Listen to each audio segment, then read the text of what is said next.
Hello friends, तो are study master पे आपका स्वागत है। इस वीडियो में मैं लाइट के बारे में डिस्कस करने वाला हूँ। ये पार्ट 3 है। बाकी के पार्ट 1 और 2 का लिंक डिस्क्रिप्शन बॉक्स में दिया हुआ है, वहाँ से आप देख सकते हैं।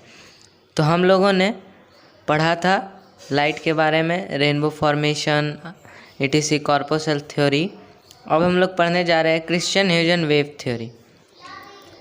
अब इस वेव थ्योरी में क्या कहता है देखते हैं। According to wave theory light behave, मतलब वेव थ्योरी क्या, मतलब वेव क्या होता है। वेव हमने 9th क्लास में पढ़ा था, जिसमें क्रेस्ट ट्रफ फॉर्म हो उसको वेव बोलते हैं। तो मैकेनिकल वेव जिसको ट्रैवल करने के लिए मटेरियल मीडियम चाहिए, ये कह दिया था कि मैकेनिकल वेव है। यानी अगर वैक्यूम हो तो ये ट्रैवल नहीं कर सकता है, लेकिन लाइट तो हर जगह ट्रैवल कर सकता है, इसलिए इसका थ्योरी को रिजेक्ट कर दिया गया था। और ये रिफ्लेक्शन डिफ्रैक्शन भी है मैक्सवेल के रूल पे। तो according to Maxwell, electromagnetic theory is that light is an electromagnetic wave which does not require any material medium for its propagation। मतलब मैक्सवेल क्या कहा कि लाइट जो है इलेक्ट्रोमैग्नेटिक वेव है, जो कि वैक्यूम में भी ट्रैवल कर सकता है। तो ये बिल्कुल सही है, आज तक कोई इसको गलत साबित नहीं कर पाया है। वैक्यूम में भी लाइट ट्रैवल करता है, तभी तो सन से हमारे अर्थ पे आता है लाइट। बीच में वैक्यूम है, हमारा एटमॉस्फेयर तो कुछ ही लिमिट में है। तो आगे बढ़ते हैं। अब हम लोग क्वांटम थ्योरी को पढ़ते हैं। तो according to quantum theory, light has dual nature. Light act as a particles as well as wave. मतलब क्वांटम थ्योरी में क्या कहता है कि लाइट जो है वो वेव की तरह भी काम करता है और पार्टिकल नेचर भी शो करता है। यानी वेव और पार्टिकल अलग है, लेकिन दोनों नेचर शो करता है अकेला लाइट। और लाइट पार्टिकल नेचर होता है तो वो reflection, diffraction, rectilinear propagation of light. अब रेक्टिलिनियर प्रोपागेशन ऑफ लाइट मतलब ये होता है कि जो लाइट जो है वो स्ट्रेट लाइन में ट्रेवल करता है, बस इसका यही मतलब है। और रिफ्लेक्शन, डिफ्रैक्शन ये सब बढ़िया से पढ़ेंगे आगे। तो अब हम लोग पढ़ेंगे सोर्स ऑफ लाइट।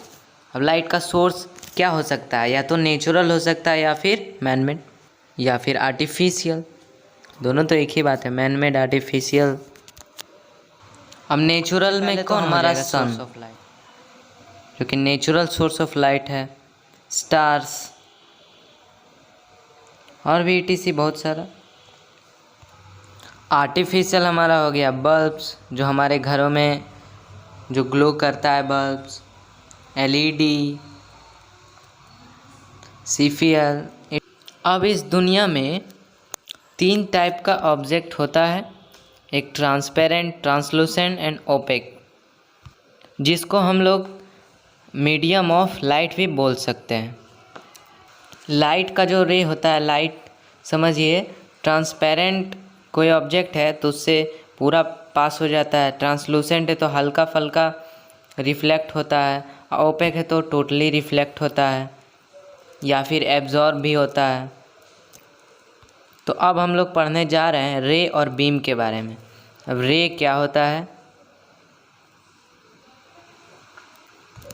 जब किसी सोर्स से लाइट प्रोड्यूस होता है, निकलता है, तो वो जो स्ट्रेट पाथ होता है, स्ट्रेट पाथ सिंगल, उसी पाथ को हम लोग रे बोलते हैं। से इसका डेफिनेशन लिख डालते हैं। तो डेफिनेशन हो गया रे का, a straight path of light which is emitted from a source. और एक और लिख सकते हैं, a straight path along which light travels is known as ray. तो इसको भी फटाक से लिख डालते हैं। तो ये हमारा एक और डेफिनेशन हो गया। तो बीम हमारा क्या हो गया, ग्रुप ऑफ रे। तो इसको बढ़िया से हम लोग डेफिनेशन में लिखते हैं। क्या लिखेंगे हम लोग, अ ग्रुप ऑफ रे या अ बंडल ऑफ रे, ये भी लिख सकते हैं। अ ग्रुप ऑफ रे which travels in a straight line with each other are called the beam। तो इसको भी हम लोग लिख डालते हैं। तो अब मेन चीज़ का बात करते हैं। बहुत लोग यहाँ पैरेलल लिख देते हैं, कि straight line with parallel to each other, लेकिन यहाँ नहीं होगा। ज़रूरी नहीं कि पैरेलल हो ही होगा। अगर हम उसको लेंस या फिर mirror, concave mirror, convex mirror, तो उसमें कनकेव में क्या होता है कि डाइवर्ज हो जाता है, तो उसमें भी पैरेलल नहीं होगा। कन्वेक्स में, कन्वेक्स लेंस या मिरर में भले ही पैरेलल हो जाता है, लेकिन कनकेव में ऐसा नहीं होता है। और ऐसे भी लाइट का रे हर वक्त पैरेलल नहीं होगा। मान के चलिए कि हम लोग एक सोर्स, इधर से एक सोर्स है जिससे पैरेलल बीम या लाइट निकल रहा है, प्रोड्यूस हो रहा है, इमिट हो रहा है, और एक इधर से हम लोग लिए सोर्स जिससे भी पैरेलल रे निकल रहा है। सॉरी, ये थोड़ा सा डायग्राम गलत हो गया, लेकिन पैरेलल निकल रहा है। तो ये यहाँ पे इन दोनों पैरेलल होगा नहीं ना, तो ज़रूरी नहीं कि पैरेलल होगा, इसलिए हम लोग विथ ईच अदर पैरेलल नहीं लिखते हैं। तो इस वीडियो में इतना ही, मिलते हैं नेक्स्ट वीडियो में। अगर आपको वीडियो अच्छा लगा हो तो लाइक शेयर ज़रूर कीजिएगा, और अगर आप अगले नेक्स्ट पार्ट के लिए आपको सब्सक्राइब करना पड़ेगा। तो धन्यवाद दोस्तों।